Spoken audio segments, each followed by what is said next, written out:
As 5 leis de ouro. Um saco cheio de ouro ou uma tabuinha de argila gravada com palavras sábias. Se vocês tivessem que decidir-se por um ou por outra, qual escolheriam? A bruxuleante luz de uma fogueira feita com arbustos do deserto, o rosto queimado de sol dos ouvintes brilhou com interesse. O ouro, disseram a uma só voz os 27 ali reunidos. O velho Calabab sorriu astuciosamente. Atenção, atalhou ele, levantando o braço. Ouçam os cães selvagens ferindo a noite. Eles uivam e ganem porque estão mortos de fome. Mas deem-lhe de comer, e o que fazem? Começam a brigar e a andar empertigados. E continuam brigando e andando empertigados, sem dispensarem um único pensamento ao dia seguinte, que certamente virá. O mesmo acontece com os filhos dos homens. Pecam-lhes que escolham entre o ouro e a sabedoria, e o que fazem por sua vez? Ignoram a sabedoria e devoram o ouro.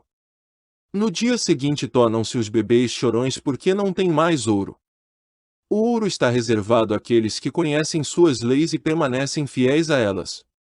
Calabab escondeu as pernas magras sob a túnica branca, porque tinha começado a soprar o frio vento da noite. Uma vez que vocês me serviram lealmente durante nossa longa jornada, cuidaram de meus camelôs, cruzaram penosamente, mas sem queixas, a areia quente do deserto e enfrentaram bravamente os ladrões que tentaram despojar-me de minhas mercadorias. Contar-lhes-ei esta noite a história das 5 leis de ouro, uma história diferente de qualquer outra que já tenham ouvido antes. Ouçam com profunda atenção minhas palavras, pois, se conseguirem assimilá-las apropriadamente, terão condições de reunir no futuro uma grande fortuna.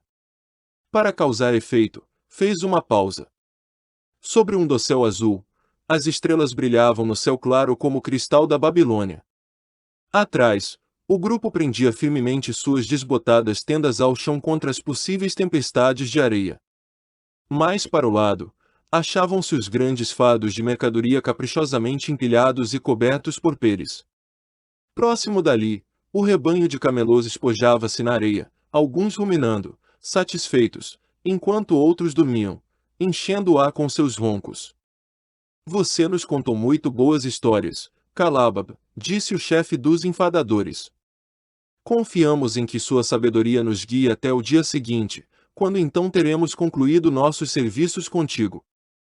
Falei-lhes de minhas aventuras em terras estranhas e distantes, mas esta noite quero tecer comentários sobre a sabedoria de Aca, um homem venturoso e tarimbado. Ouvimos falar muito dele, confessou o chefe dos enfadadores, pois foi o homem mais rico que já viveu na Babilônia. Sim, ele foi realmente o mais rico, e isso porque sabia, como nenhum outro homem antes dele, como ganhar dinheiro. Esta noite falarei sobre os seus grandes conhecimentos, de acordo com as informações que Nomazir, seu filho, me comunicou há muitos anos em Nínive, quando eu não passava de um garoto. Meu patrão e eu mesmo ficamos uma vez até tarde da noite no palácio de Nomazir. Eu tinha ajudado meu patrão a carregar grandes fardos de tapetes caríssimos para serem examinados por Nomazir, até que sua escolha das cores o deixasse satisfeito. Por fim, ele se mostrou bastante simpático e ordenou que nos sentássemos com ele para saborear um vinho delicioso, de requintado buqui, que aqueceu meu estômago tão desacostumado dessas bebidas finas. Foi nessa noite que o anfitrião nos contou a história da grande sabedoria de Akkad, seu pai, em termos que tentarei reproduzir diante de vocês da melhor maneira possível. É costume na Babilônia, como sabem, que os filhos de pais ricos vivam na casa paterna esperança de herdarem seus bens. Akkad não aprovava tal costume. Por isso, quando Nomazir atingiu a maioridade, mandou chamar o jovem e dirigiu-lhe estas palavras. Meu filho, é meu desejo que você herde todos os meus bens. Entretanto, primeiro deve provar que é capaz de administrá-los adequadamente. Por isso, quero que saia pelo mundo e mostre sua competência para ganhar dinheiro e tornar-se um homem respeitado entre nossa gente. Para você começar bem, lhe darei 2 coisas que eu mesmo não tive quando iniciei, como um pobre rapaz, a construção de minha fortuna. Primeiro, passo-lhe às mãos este saco com moedas de ouro. Se usá-lo com discernimento, Ele constituirá a base de seu futuro sucesso. Segundo, deixe sob sua custódia esta tabuinha de argila onde estão gravadas as 5 leis de ouro. Se conseguir transportar o espírito delas para os seus próprios atos, elas lhe trarão competência e segurança. Daqui a 10 anos, volte à casa de seu pai e dê-lhe conta de tudo o que fez. Se eu achar que se mostrou valoroso e me apresentar provas disso, eu o farei herdeiro de todos os meus bens.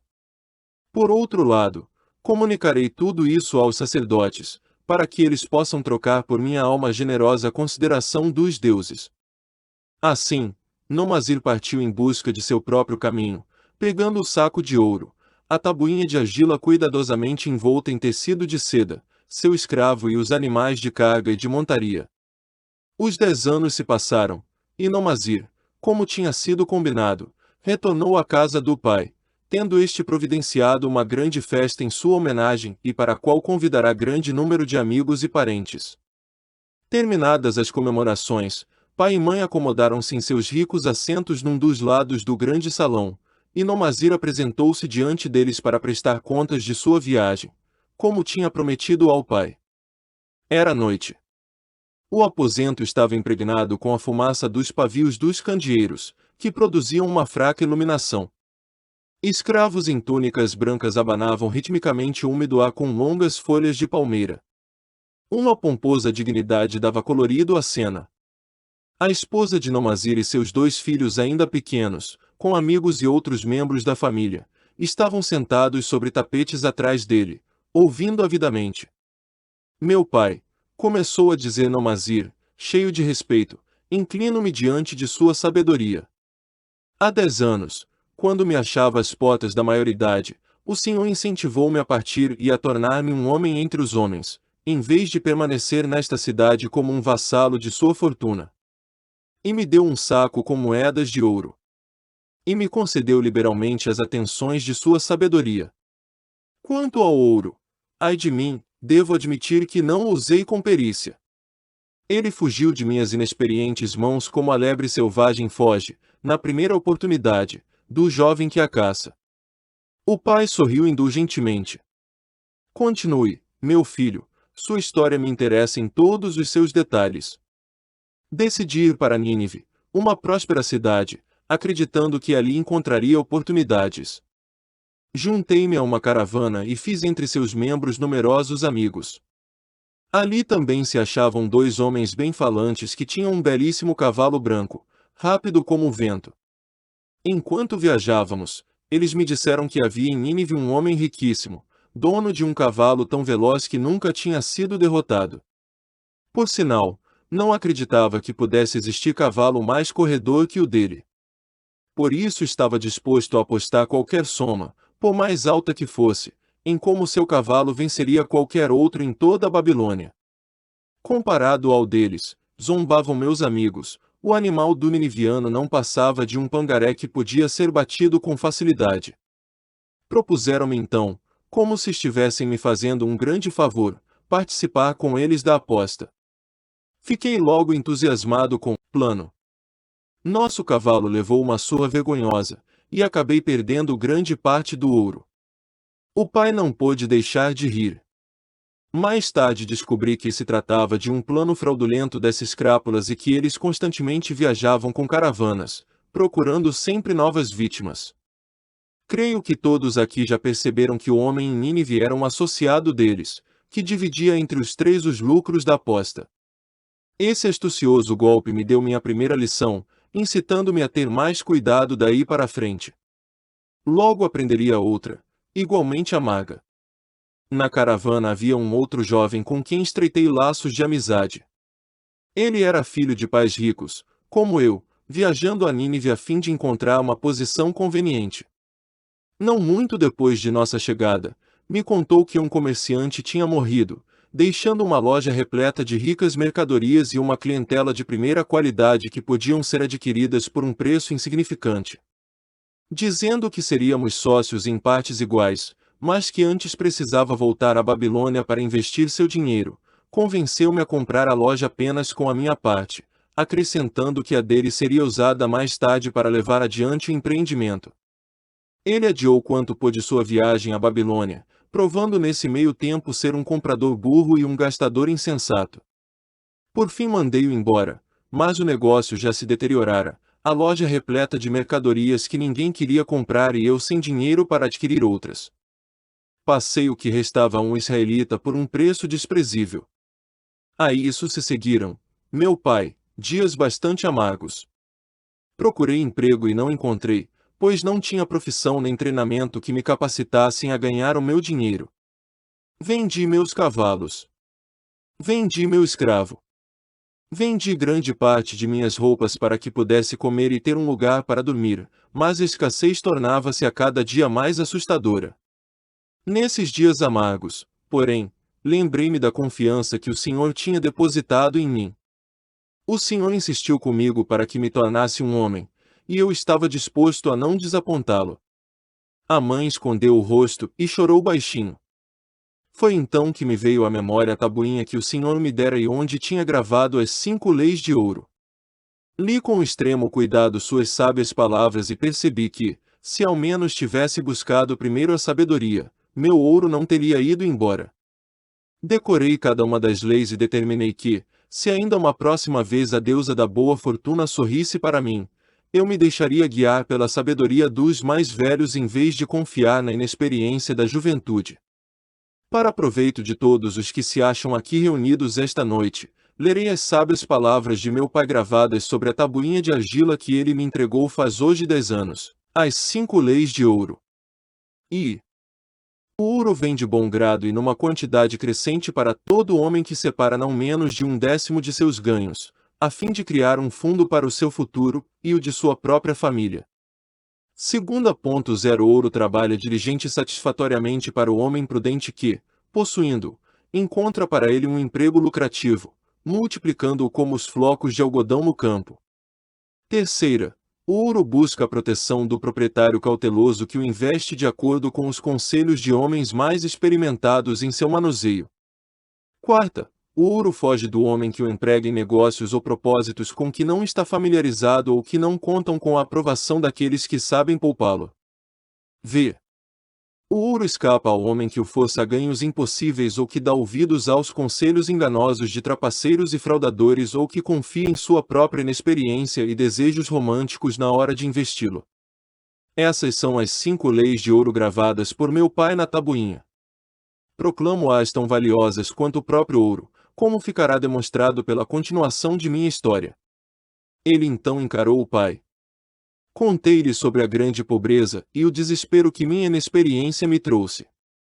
Entretanto, não existe nenhuma sucessão de infortúnios que não chegue a seu fim. No meu caso, isso aconteceu quando consegui um emprego como chefe de um grupo de escravos que trabalhavam na nova muralha externa da cidade. Usando o meu conhecimento da primeira lei de ouro, economizei uma moeda de cobre dos meus primeiros vencimentos, acrescentando a ela, sempre que possível, uma moeda de prata. Era um procedimento lento, pois eu tinha de fazer despesas pessoais. Gastava de má vontade, admito, porque estava determinado a ganhar, antes de completados os 10 anos, muito mais dinheiro que aquele que o Senhor, meu pai, me havia concedido. Um dia, o chefe dos escravos, de quem me tinha tornado amigo, disse: "Você é um jovem econômico que não gasta temerariamente o que ganha. Tem procurado guardar dinheiro?" "Sim", respondi-lhe, "meu desejo é juntar o suficiente para repor aquele que meu pai me deu e que perdi." Posso garantir-lhe que se trata de uma ambição meritória. Sabia que o dinheiro que você está economizando pode trabalhar para você e ganhar muito mais. Ai de mim! Tive uma experiência bastante amarga, pois todo o ouro de meu pai escorreu como água, e tenho muito medo de que o meu vá pelo mesmo caminho. Se tiver confiança em mim, eu o ensinarei a lidar de modo lucrativo com o dinheiro, disse ele. Dentro de 1 ano, a muralha externa terá sido terminada e estará pronta para receber os grandes portões de bronze que serão erguidos em cada entrada, a fim de proteger a cidade contra os inimigos do rei. Em toda Nínive não existe metal suficiente para fazer esses portões, e o rei ainda não pensou em providenciá-lo. Eis o meu plano: Um grupo de nós juntará o dinheiro que temos para organizar uma caravana às minas de cobre e estanho, muito distantes, e trazer a Nínive quantidades imensas de metal. Quando o rei ordenar a fabricação dos portões, nós sozinhos poderemos fornecer o metal a um preço que o soberano não se recusará a pagar. Se o rei não quiser comprar diretamente de nós, mesmo assim ainda teremos o metal, que poderá então ser vendido a um preço bem mais alto. Em seu oferecimento reconheci uma oportunidade para aplicar a terceira lei e investir minhas economias sob a orientação de um homem sábio. Não fui desapontado. Nosso grupo foi bem-sucedido, e meu pequeno depósito de ouro cresceu bastante com a transação.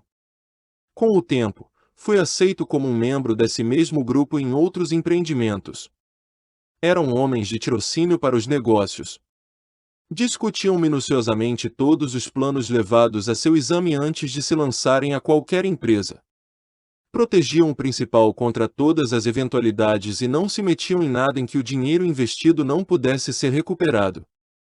Iniciativas malucas como a do cavalo de corrida ou a da expedição pelos mares, em que eu tinha entrado devido à inexperiência, não teriam sido sequer consideradas por eles. Eles teriam percebido imediatamente sua fragilidade. Através de minha associação com esses homens, aprendi a investir com segurança e a garantir um retorno lucrativo para o meu dinheiro. À medida que os anos passavam, meu tesouro crescia rapidamente. Já tinha conseguido juntar muito além de tudo quanto perderá. Devido a meus infortúnios, tentativas e êxitos, pude repetidas vezes, meu pai, provar a sabedoria das 5 leis de ouro e ver em cada um desses momentos como estavam certas. Para quem não conhece essas leis, o dinheiro não aparece tão frequentemente, e quando aparece, vai rapidamente embora. Já para aqueles que não hesitam em utilizá-las, o dinheiro aparece e trabalha para eles como um escravo. Nomazir parou de falar e acenou para um escravo no fundo da sala. O escravo trouxe para a frente, um de cada vez, 3 pesados sacos de couro. Nomazir pegou um deles e colocou-o no chão, diante de seu pai, dirigindo-lhe estas palavras: O Senhor me deu, quando há 10 anos deixei sua casa, um saco com moedas de ouro, ouro da Babilônia. Pois aí está, como devolução, um saco com moedas de ouro de Nínive de igual peso. Uma troca equivalente, como todos concordarão. O Senhor me deu também uma tabuinha de argila gravada com palavras sábias. Em seu lugar, aí estão esses 2 outros sacos com moedas de ouro. Assim dizendo, tirou-os das mãos do escravo, e do mesmo modo, colocou-os no chão diante do pai. Penso provar com isso, meu pai, que considero seus conhecimentos muito mais valiosos que o seu ouro. Mas, ainda assim, quem poderia aquilatar em moedas de ouro o valor da sabedoria? Sem sabedoria, o ouro pode ser rapidamente perdido pelos que o têm, mas, com sabedoria, o ouro pode ser adquirido pelos que não o têm, como podem provar sobejamente estes 3 sacos de ouro. Além disso, sinto a mais profunda satisfação, meu pai, em estar diante do Senhor e poder dizer que, devido à sua sabedoria, fui capaz de tornar-me rico e respeitado entre os homens. O pai pôs afetuosamente sua mão sobre a cabeça do filho. Você aprendeu bem suas lições, e me sinto realmente feliz por ter um filho a quem possa confiar minha riqueza. Calabab terminou sua história e olhou interrogativamente para os ouvintes. Que sentido tem para vocês a história de Nomazir? Perguntou ele. Quem entre vocês pode comparecer diante do pai ou do sogro para prestar contas de uma boa administração de seus ganhos? Que não pensariam esses veneráveis homens se lhes dissessem: viajei muito, aprendi muito, trabalhei muito e ganhei muito, mas, ai de mim, não consegui juntar muitas moedas de ouro. Despendi algumas sabiamente, outras tantas esbanjei loucamente, além das que perdi de modo insensato. Ainda pensam tratar-se de um capricho do destino que alguns homens tenham muito ouro, enquanto outros não têm nada. Pois estão errados. Os homens têm muito dinheiro quando conhecem as 5 leis de ouro e sabem empregá-las. Por ter aprendido e empregado bem essas 5 leis em minha juventude, hoje sou um rico comerciante. Não acumulei minha riqueza devido a um passe qualquer de mágica.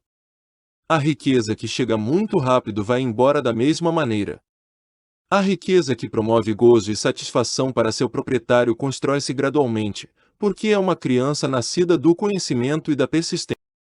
Ganhar dinheiro é um peso fácil de carregar para o homem consciencioso. Ter paciência para com o fardo ano após ano acaba por levar à realização. A observância das 5 leis de ouro traz sempre uma bela recompensa. Cada uma dessas 5 leis é rica de sentido, e, temendo que não tenham sido suficientemente assimiladas durante minha breve história, faço questão de repeti-las. Conheço-as de cor, porque em minha juventude pude ver o quanto eram valiosas e não sosseguei enquanto não as retive na memória palavra por palavra. A primeira lei de ouro. O ouro vem de bom grado e numa quantidade crescente para todo homem que separa não menos de 1/10 de seus ganhos, a fim de criar um fundo para o seu futuro, e o de sua própria família. Todo homem que separar religiosamente 1/10 de seus ganhos e investi-los sabiamente criará um considerável fundo que não somente lhe trará um vultoso rendimento futuro, como também protegerá sua família depois que os deuses o chamarem para o mundo da escuridão. A lei afirma igualmente que o ouro vem de bom grado para tal homem. Pude certificar-me disso em minha própria vida. Quanto mais ouro acumulei, mais prontamente ele veio até mim e em quantidades crescentes. As moedas de ouro que economizei ganham ainda mais moedas, como acontecerá com vocês mesmos, e seus lucros continuam ganhando. Esse é o resultado da primeira lei. A segunda lei de ouro. O ouro trabalha diligente e satisfatoriamente para o homem prudente que, possuindo, encontra para ele um emprego lucrativo, multiplicando-o como os flocos de algodão no campo. O ouro realmente é um trabalhador bem disposto. Está sempre ávido por multiplicar-se quando a ocasião se apresenta. Para o homem que conserva separada uma determinada quantidade de ouro sempre surgem oportunidades para um empreendimento lucrativo. À medida que os anos passam, ele se multiplica das maneiras mais surpreendentes. A terceira lei de ouro. O ouro busca a proteção do proprietário cauteloso que o investe de acordo com os conselhos de homens sábios em seu manuseio. O ouro realmente busca a proteção do proprietário cauteloso e aborrece a companhia do insensato. O homem que procura o conselho dos mais sábios no manuseio do dinheiro aprende cedo a não pôr em risco o seu tesouro, mas preservá-lo em segurança e gozar com satisfação seu crescimento. A quarta lei de ouro. O ouro foge do homem que o emprega em negócios ou propósitos com os quais não está familiarizado ou que não contam com a aprovação daqueles que sabem poupá-lo. O homem que tem moedas de ouro, mas não é hábil em seu manuseio, depara-se muitas vezes com situações aparentemente lucrativas. São a miúde prenhes de perigo de perda, e quando bem examinadas por homens sábios, revelam pequena possibilidade de lucro. Por isso, o inexperiente que possui ouro confia em seu próprio juízo e investe seu capital em negócios ou propósitos com os quais não se acha familiarizado, comete muitos erros e paga com seu tesouro pela falta de tarimba. Sábio, aliás, é aquele que investe o seu dinheiro de acordo com o conselho dos homens acostumados a lidar com finanças. A quinta lei de ouro. O ouro escapa ao homem que o força a ganhos impossíveis ou que dá ouvidos aos conselhos enganosos de trapaceiros e fraudadores ou que confia em sua própria inexperiência e desejos românticos na hora de investi-lo. Propostas fantasiosas, que impressionam como as histórias de aventuras, sempre ocorrem ao novo proprietário de ouro. Elas surgem para dotar seu tesouro com poderes mágicos que o capacitarão a fazer ganhos impossíveis. Observem, porém, os homens sábios, pois eles conhecem verdadeiramente os riscos que se ocultam por trás de todos os planos para fazer grande riqueza rapidamente. Não esqueçam dos homens ricos de Nínive que não admitiam qualquer coisa que pusesse em risco o principal ou não trouxesse em si mesma a certeza de lucro. Aqui termina a minha história sobre as 5 leis de ouro. Ao contá-la, espero ter passado para vocês os segredos de meus próprios sucessos. Não há realmente segredos, mas verdades que todo homem deve primeiro aprender e então seguir quem deseja sair da multidão, a qual, como aqueles cães distantes, tem de se preocupar todos os dias com a alimentação. Amanhã entraremos na Babilônia. Olhem! Vejam o fogo perene que arde acima do templo de Bel. Já estamos perto da cidade de ouro. Amanhã vocês terão dinheiro, o dinheiro a que têm direito pelos seus serviços tão lealmente prestados. 10 anos depois desta noite, o que terão a contar sobre esse dinheiro? Se houver entre vocês quem, como Nomazir, venha usar uma parte de seu dinheiro para tentar conseguir por si mesmo uma posição social e, a partir daí, deixar-se guiar pela sabedoria de Aca, se, depois de 10 anos a contar de agora, for um apostador seguro, como o filho de Aca, esse alguém será então rico e respeitado entre os homens. Nossas ações sensatas acompanham-nos através da vida para nos dar prazer e ajudar-nos. Do mesmo modo, nossas ações insensatas nos seguem para nos causar prejuízos e atormentar-nos. Ai de mim, elas não podem ser esquecidas. Na primeira fila dos dissabores que nos perseguem estão as recordações das coisas que devíamos ter feito, das oportunidades que vieram até nós apenas para testemunhar nosso pouco caso. Ricos são os tesouros da Babilônia, tão ricos que nenhum homem seria capaz de estimar seu valor em moedas de ouro. A cada ano tornam-se mais ricos e mais valiosos. Como os tesouros de qualquer terra, eles são uma recompensa, uma bela recompensa para homens de iniciativa que resolvem garantir sua justa partilha. Na fossa de seus próprios desejos acha-se um poder mágico. Guie esse poder com o seu conhecimento das 5 leis de ouro, e assim poderão compartilhar os tesouros da Babilônia.